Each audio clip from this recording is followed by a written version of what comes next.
ሰላም ጤና ይስጥልን ውድ በሀገር ውስጥና በውጭ የምትገኙ ቤተሰቦቻችን ከገበታ ሚዲያ የዕለቱን አበይት ዜናዎችና ትኩስ መረጃዎችን ይዘንላችሁ ቀርበናል። አብራችሁን ቆዩ። በቅድሚያም ዋና ዋናዎቹን። መቀለ አዲስ የፖለቲካ ስበት ማዕከል ሆናለች። የመቀለ ሆቴሎች በፋኖ ሻዕቢያና ሸኔ አመራሮች መጨናነቂያቸው ተነግሯል። ለመሆኑ እኛ አመራሮች ምን እየዶሎቱ ይሆን? ወዲህ ደግሞ የፌዴራል መንግስትና ህወሓት በናይሮቢ ዳግም ለድርድር ሊቀመጡ መሆኑ ተሰምቷል። አነጋጋሪውን መረጃ እናጋራችኋለን። በሌላ መረጃችን አሜሪካ ከባባድ መሳሪያዎች ከኤርትራ ትግራይ እንደገቡ አውቃለሁ አለች። የአሜሪካ አምባሳደር ኤርቪን ማሲንጋ ለደብረጽዮን የሽረሪናውን ውጊያ እናንተ ናችሁ የጀመራችሁት ያሉ ሲሆን ህወሓትን ማስጠንቀቂያቸውም ተሰምቷል። ታዳምጡታላችሁ። በሌላ መረጃ 300 የሚደርሱ ተመካካሪዎች ታፍነው ተወሰዱ። በአዲስ አበባና በመንግስት አወቃቀር ጉዳይ ላይ ተቃውሞ ያቀረቡ የምክክር ጉባኤው ተሳታፊዎች በጸጥታ ኃይሎች መወሰዳቸው ተሰምቷል። የተፈጠረው ምንድን ነው? እንነግራችኋለን።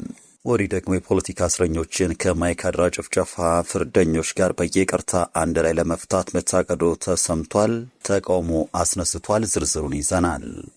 ቻናሉን ሰብስክራይብ፣ ቪዲዮ ላይክ በማድረግ እስከ ፍጻሜ አብራችሁ እንድትቆዩን በአክብሮት እንጠይቃለን። ወደ ቀዳሚ ጉዳያችን እንሻገራለን።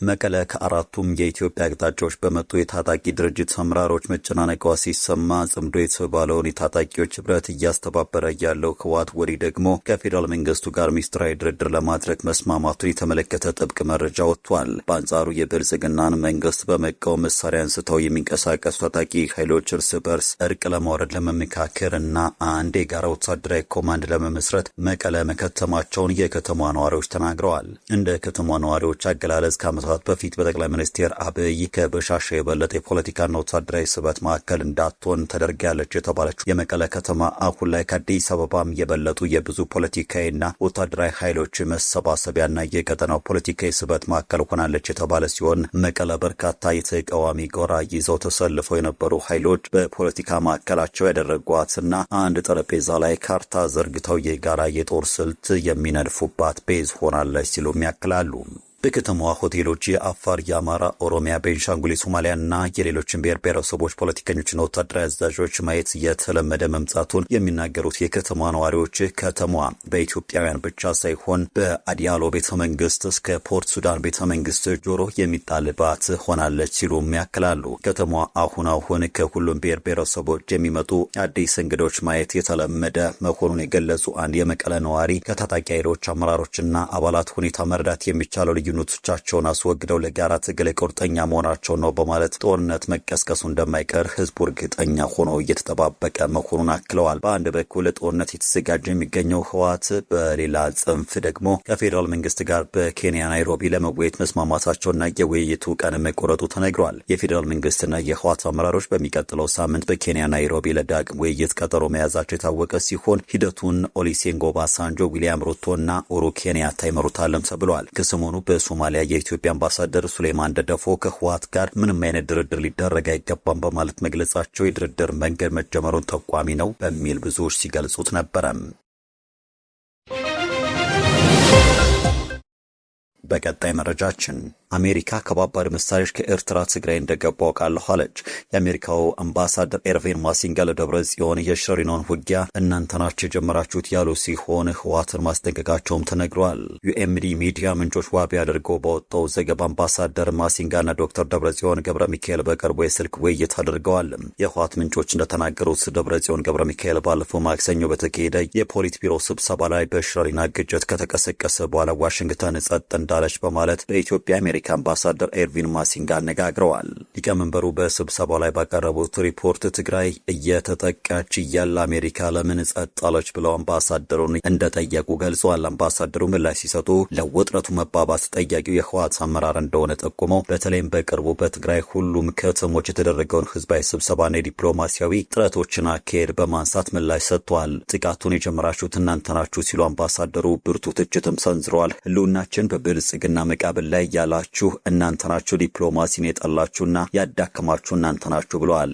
ይህ የተነገረው ውይይት በቅርቡ በህወሓት የተካሄዱትን ህልውናችን በብልጽግና መቃብር ላይ በሚል ጭብጥ የህዝብ መድረኮች ከተደረጉ በኋላ ነው። በእነዚህ መድረኮች ላይ ከፍተኛ የቡድኑ አመራሮች ዶክተር ደብረጽዮን ገብረ ሚካኤልና የህወሓት ጸሐፊ ፈትለወርቅ ገብረ እግዚአብሔርን ሞንጀሪኖን ጨምሮ በትግራይ ያለው የፖለቲካና የደህንነት ሁኔታ እንዲሁም ከፌዴራል መንግስት ጋር ያለው የወደፊት ግንኙነት በተመለከተ ጠንካራ አስተያየቶችን ሰንዝረዋል። ከተጠቀሟቸው ቋንቋዎች መካከል በተለይም የጠቅላይ ሚኒስትር አብይ አህመድ ብልጽግና ፓርቲን መንግስት መቅበር የሚለው በተደጋጋሚነት ተጠቅሷል። በአሜሪካ ኤምባሲ ያለ አንድ ምንጭ ውይይቱ መደረጉን አረጋግጠው አምባሳደሩ ደብረጽዮን ገብረ ሚካኤል ታንኮችና መድፍ በቅርቡ ከኤርትራ ወደ ትግራይ እንደገቡ አሜሪካ እንደምታውቅ ተናግረዋል ብለዋል።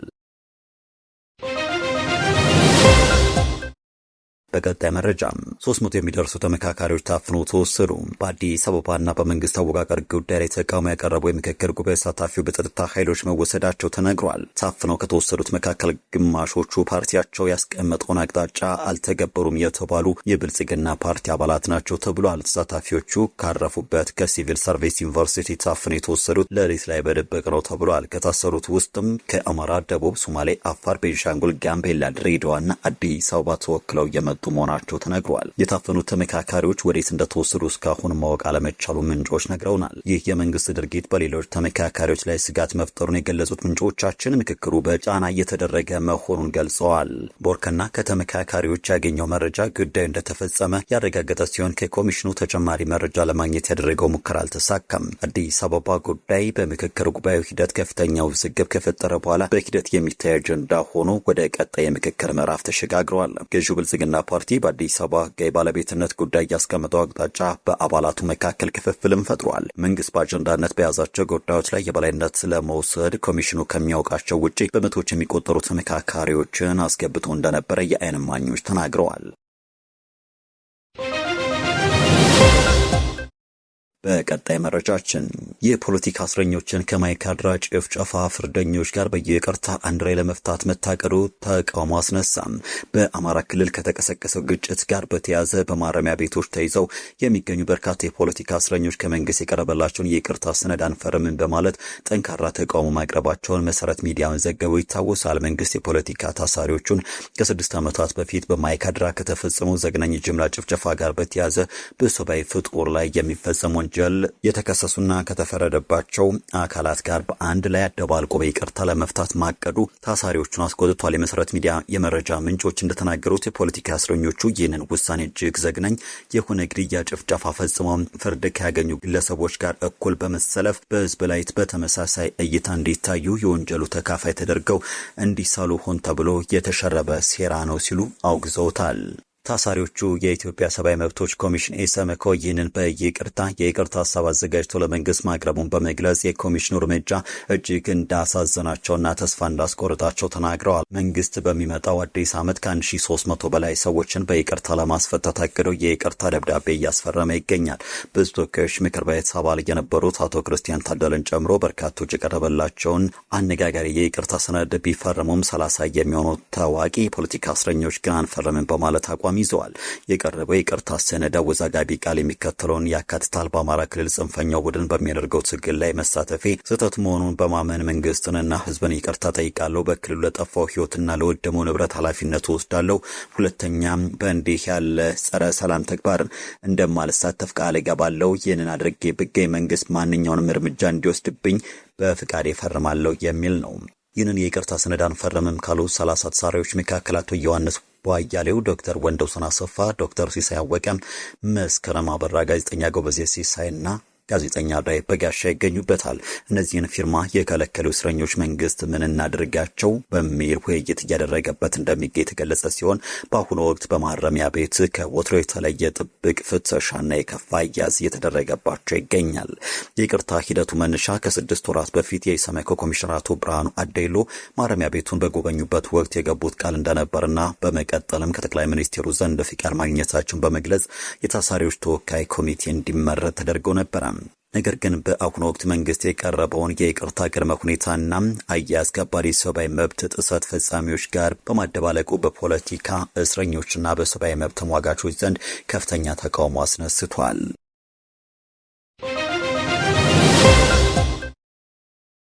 በቀጣይ መረጃችን ህወሓት አርሚ 70ን ለመተካት አርሚ 72 የተባለ አዲስ ኃይል እያቋቋመ መሆኑ ተሰማ። ህዝባዊ ወያኔ ሓርነት ትግራይ ትህነግ በቅርቡ በሽሪና በደረሰበት ወታደራዊ ጥቃት የተሃድሶ ሂደቶች ምክንያት መዳከም እንዳጋጠሙ የሚነገረው አርሚ 70 የተሰኘውን ስብስብ ለመተካት በማቀድ አርሚ 72 የተሰኘ አዲስ የጦር ኃይል በማደራጀት ላይ እንደሚገኝ የሚያመላክቱ መረጃዎች ወጥተዋል።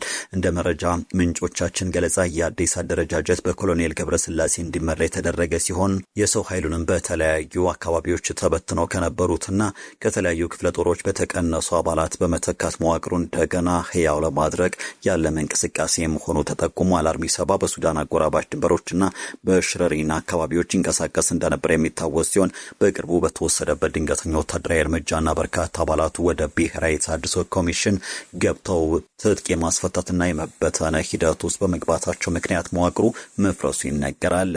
ትህነግ ይህንን የተፈጠረውን ክፍተት ለመሸፈንና የወታደራዊ ቁመናው ለማስጠበቅ ሲል አዲሱን አርሚ 72ን ማቋቋሙ ተነግሯል። በገለልተኛ ወታደራዊ ታዛቢዎች እይታ ከተበታተኑና ከተጎዱ ክፍሎች አባላት እያጣመሩ አዳዲስ አርሚዎችን መዋቅር ለአጭር ጊዜ የኃይል ማደራጀት ለማሳየት ቢረዳም በዘላቂነት ግን የሰው ኃይልና የሎጂስቲክስ እጥረት ማስከተሉ አይቀሬ ነው። የአይነቱ የኃይል እርምጃ እንቅስቃሴ በፕሪቶሪያው የሰላም ስምምነት ከተቀመጠው ትጥቅ የማስፈታት ሂደት የማፍረስና ወደ ህብረተሰቡ የመቀላቀል ወይም ዲዲአር መርሆች ጋር የሚጋጭ በመሆኑ በሰሜኑ የሀገሪቱ ክፍል የሚደረጉ የደህንነትና የመረጋጋት ጥረቶችን ጥያቄ ውስጥ የሚከት ነው ተብሏል። ውድ ተመልካቾቻችን ለዛሬ ያዘጋጀላችሁ አበይት ዜናዎቻችን እነዚህ ነበሩ። ገበታ ሚዲያን ሰብስክራይብ በማድረግ ቤተሰብ ይሁኑ። ጤና ይስጥልን።